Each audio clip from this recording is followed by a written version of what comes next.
Hello, friends. If you love houseplants, dream of fuller garden beds. Grow in a small backyard, on a balcony, or even in heavy, stubborn soil that never seems to improve, then this is for you. Maybe you've bought bag after bag of premium soil, hoping this season would finally be the one. Maybe you've watched your plants start strong, then slow down, fade out, and demand more fertilizer, more money, and more effort just to survive. A few years ago, I did exactly the same thing.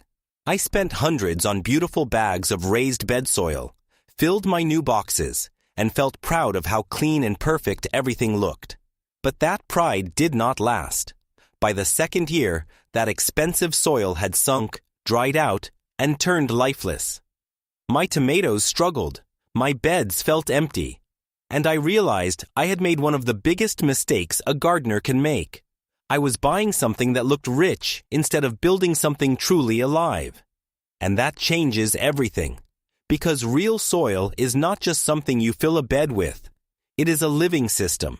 I'll show you how to stop wasting money on dead dirt and start creating deep, fertile, living soil the natural way. If that sounds like the kind of garden you want, let's dig into it. Before we talk about how to build truly healthy soil, we need to clear up one of the biggest misunderstandings in modern gardening.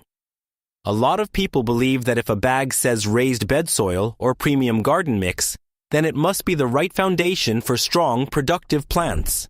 But the truth is, most bag soil is designed to be sold fast, stacked high, and moved easily, not to function like the living earth your plants actually need.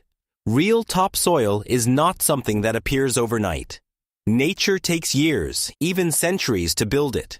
It forms slowly through the breakdown of leaves, roots, minerals, fungi, microbes, moisture, and time.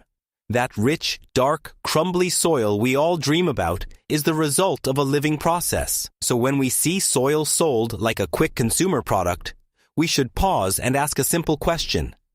What are we really paying for? In many cases, we are paying for a blend of wood waste, peat-based filler, perlite, sand, and partially broken down material that may look soft at first, but does not behave like mature living soil.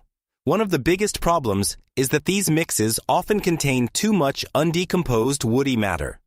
And when that happens, the microbes begin pulling nitrogen from the surrounding environment just to break it down. That means, instead of feeding your vegetables, your soil starts competing with them.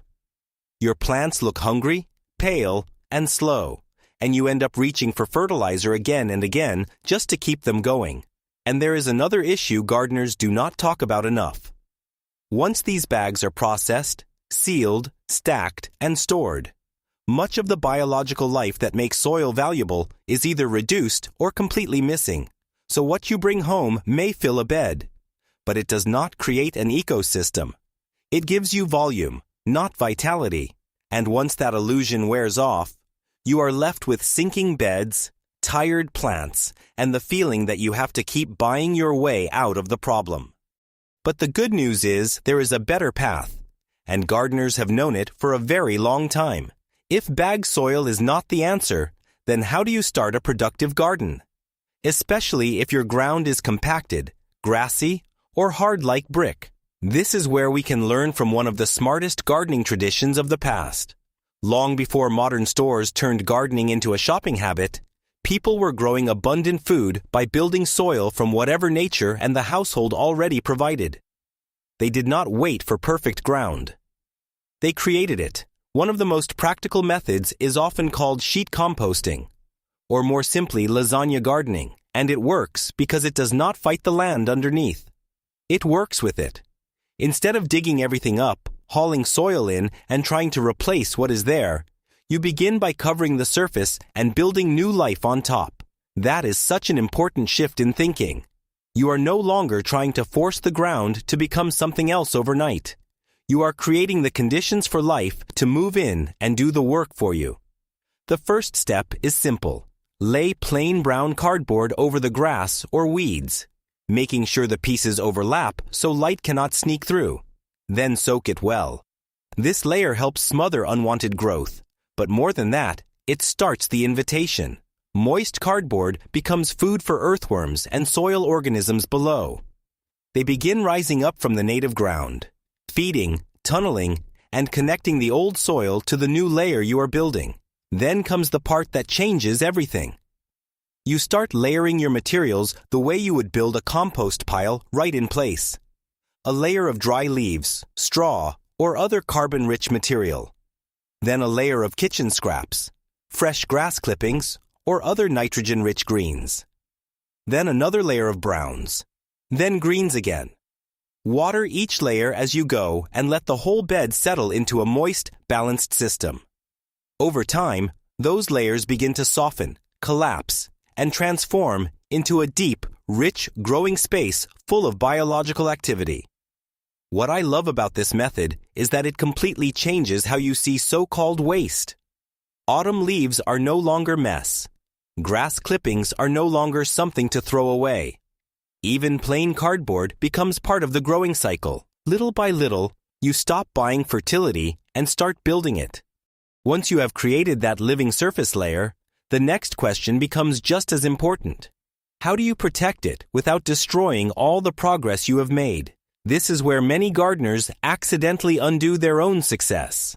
They finally build soft, rich, active soil, and then the next season they dig it, turn it, break it apart, and expose everything that was quietly working beneath the surface. We were taught that digging means caring, that the more we disturb the soil, the more productive the garden will be.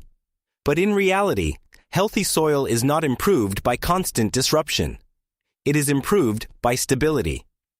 No-dig gardening is powerful because it respects the structure nature is already building for you.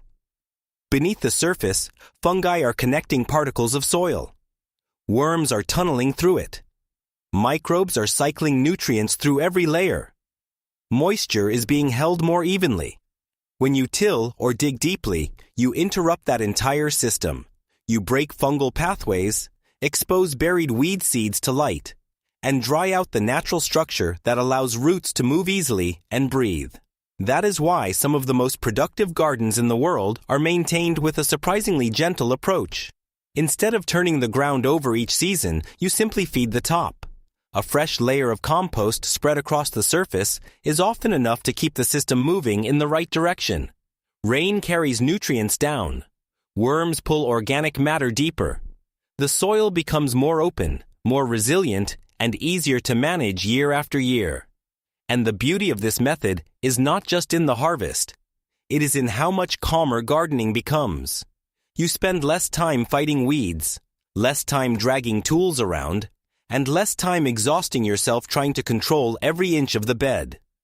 The garden starts to feel more balanced, more forgiving, and more alive. You begin to understand that good soil is not something you conquer. It is something you support. Once you see that, you are ready for the next step. Because this same principle of renewal can also bring old, tired potting soil back to life. And that brings us to something so many gardeners ask once the growing season ends. What about containers? What about all that old potting mix sitting in tired pots on the patio, the porch, or the balcony? Do you really have to dump it out and start over every single year? In most cases, absolutely not. Old potting soil is not useless. It is simply exhausted. It has lost structure, lost airspace, and given up much of the nutrition and life that once helped your plants thrive. But that does not mean its story is over. Over time, potting mixes naturally settle and break down. What once felt light and fluffy becomes dense, compacted, and a little lifeless. You may even notice the soil level dropping lower and lower in the pot, or a pale crust forming on the surface from mineral buildup and repeated watering. That is normal. The mistake is thinking that tired soil must be thrown away, when in reality, it can often be renewed with just a few simple steps. Start by emptying your old containers into a large tub, wheelbarrow, or any space where you can work the mix comfortably. Pull out the old root masses, shake loose what soil you can save from them, and remove any thick clumps that have not broken down well. If there is a crust of salts or hard material on top, scrape that away too. What you want now is a clean base ready to breathe again. To bring that mix back to life, you need to restore two things at once: structure and biology. If it feels dense or heavy, mix in some fresh material such as coconut coir or perlite to open it up and improve drainage. Then comes the most important part: bringing life back into it. A generous amount of compost or worm castings can completely change the energy of that soil. Suddenly, it is no longer just holding roots in place. It is feeding them again. And if you want to push that recovery even further, you can moisten the mix with a diluted blend of liquid seaweed and a little molasses. That simple combination helps wake up microbial life and gives beneficial organisms a reason to multiply. In a surprisingly short time, that dull, spent potting mix begins to feel rich again, soft again, usable again. And once you start reusing soil this way, you stop seeing containers as a constant expense. You start seeing them as part of a living cycle. That same shift in perspective becomes even more powerful when we look at one of the most overlooked gifts nature drops at our feet every autumn. Every year as the seasons turn, something remarkable happens in neighborhoods everywhere. Trees release an enormous gift, and most people treat it like a problem. They rake leaves into piles, stuff them into plastic bags, drag them to the curb, and then later go out and spend money on mulch, compost, or fertilizer. Once you really understand soil, that cycle becomes hard to watch because fallen leaves are not waste. They are one of the most valuable soil-building materials you will ever have access to. Hidden inside a pile of old leaves is the beginning of something extraordinary: leaf mold. And unlike hot compost, which is mostly driven by bacteria and fast decomposition, leaf mold is made slowly through fungi. This is a quieter process, but in many ways, it is even more powerful. Fungi are some of the greatest builders in the natural world. Their fine white threads move through organic matter and soil, binding loose particles together, improving texture, and helping create that dark, crumbly structure gardeners are always trying to achieve. This matters even more if your soil is heavy, sticky, or compacted. Fungal activity helps loosen that kind of ground over time, not by forcing it open, but by creating pathways through it. And when leaf mold is added to beds, borders, or containers, it acts like a sponge, helping the soil hold moisture far more evenly. In dry periods, that can make an enormous difference. Your plants suffer less stress, your watering becomes more effective, and the soil stays cooler and more stable. What makes leaf mold so beautiful is how little effort it asks from you. You gather leaves, pile them in a quiet corner, or contain them in a simple wire bin. And then you let time do the rest. Rain, fungi, air, and patience take over. Months later, or sometimes a year or two down the road, those crisp leaves are transformed into a dark, earthy material that feels soft in the hand and smells like the forest floor. That is the sign of something truly alive. And once you have used leaf mold even once, it changes how you see the whole garden. You realize that fertility is not something you have to keep buying in bags. It is already falling from the sky season after season. But of course, not everyone has a yard full of autumn leaves or the space to let them break down slowly. So the next question is important. What if you live in an apartment or garden from a balcony and still want to turn everyday waste into rich living soil? This is where indoor gardeners and small space growers get to step into the story in a big way. Because even if you do not have a backyard, even if your growing space is just a balcony, a sunny window, or a few containers outside the kitchen door, you can still build fertility at home. One of the smartest ways to do that is through a method called bokashi. Bokashi works differently from the composting most people are familiar with. Instead of letting food scraps rot in an open pile, this method ferments them inside a sealed container using beneficial microorganisms. That difference matters. Fermentation is faster, cleaner, and much easier to manage in compact living spaces. It also allows you to process food scraps that regular compost systems often struggle with, including cooked food, dairy, and small amounts of meat. For people living in apartments or urban homes, that opens up a whole new world of possibility. The process itself is simple. As you collect food scraps, you place them in an airtight bucket and sprinkle bokashi bran over each layer. That bran carries the microbial culture that drives the fermentation. Over the next couple of weeks, the scraps begin to pickle rather than decay. You are not creating finished compost yet. What you are creating is a pre-digested, microbially active material that soil life can break down very quickly once it is buried. And this is where the magic really happens. Instead of throwing that fermented material away, you use it to build what I like to think of as a small soil factory. Take a plastic tote or storage bin. Add a layer of old potting soil. Then your bokashi scraps. Then more soil on top. Leave it in a warm corner on a balcony or anywhere protected where the microbes can keep working. In just a few weeks, the food waste begins disappearing into the soil, transformed by microbial life into something dark, fertile, and full of potential. What I love most about this method is how empowering it feels. Your kitchen scraps stop being trash. Your old potting soil stops being dead weight. Even in a small apartment, you are creating a cycle of renewal. You are making soil, not buying it. And once you realize that fertility can be grown in a bin just as surely as tomatoes can be grown in a pot, you begin to understand something bigger. Healthy soil is not about space. It is about systems. It is about learning how life feeds life, whether in a large garden bed or in the corner of a city balcony. And now, we come to the question so many gardeners are waiting for, especially those who already spent good money filling raised beds with bag soil that now feels flat, dry, and lifeless. Do you need to dig it all out and start over? Not at all. In most cases, what your bed is missing is not space, and it is not volume. It is biology. It is the living community that turns ordinary material into fertile, resilient soil. And one of the most fascinating ways to reintroduce that life is through what I think of as a forest inoculation. For generations, experienced growers understood something we have largely forgotten. A healthy woodland floor is one of the greatest models of soil building on Earth. Nothing is tilled there. Nothing is force-fed.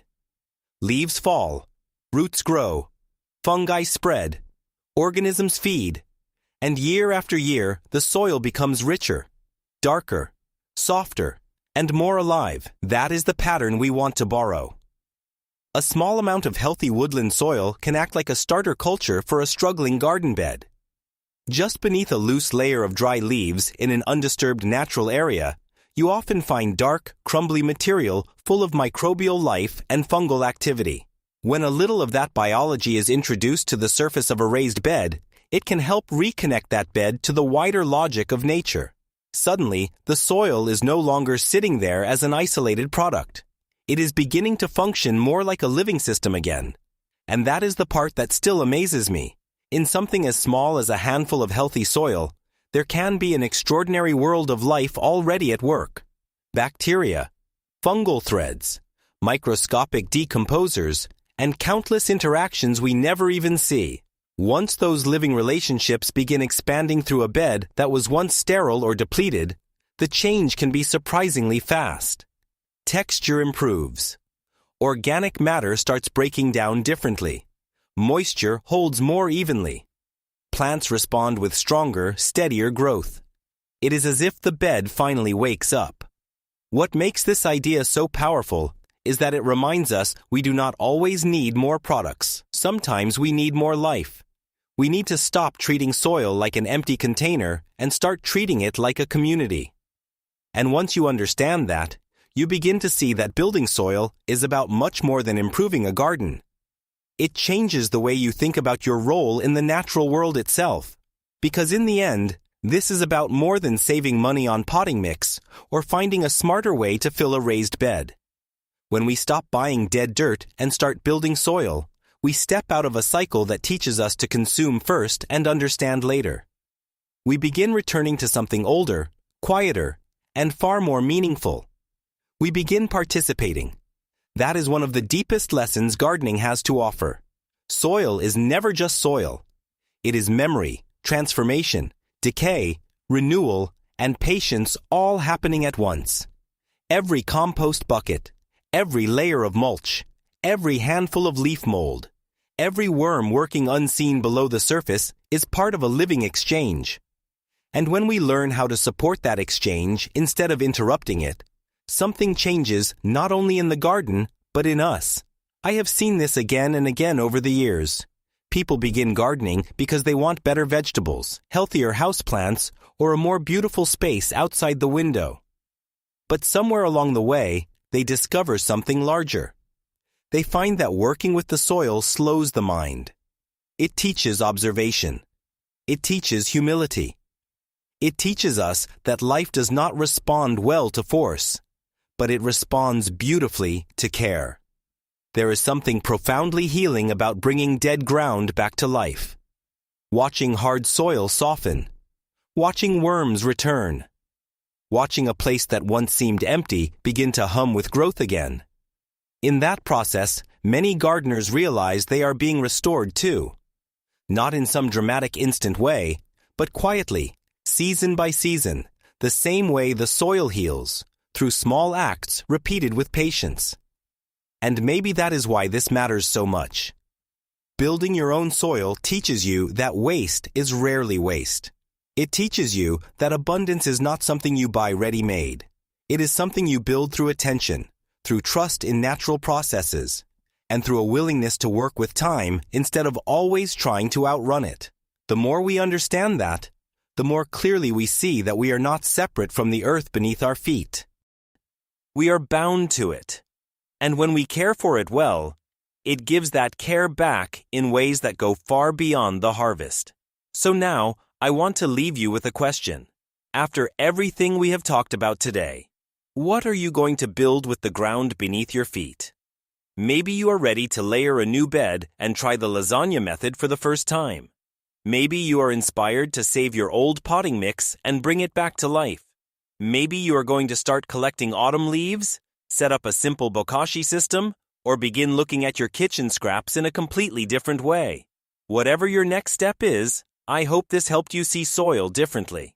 Not as something dead that comes in a plastic bag, but as something living that can be renewed, supported, and grown right where you are.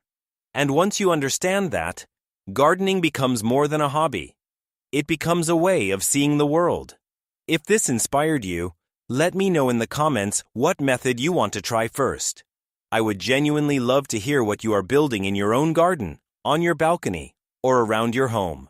If this story changed the way you look at the soil beneath your feet, or the waste in your kitchen, please subscribe to our channel.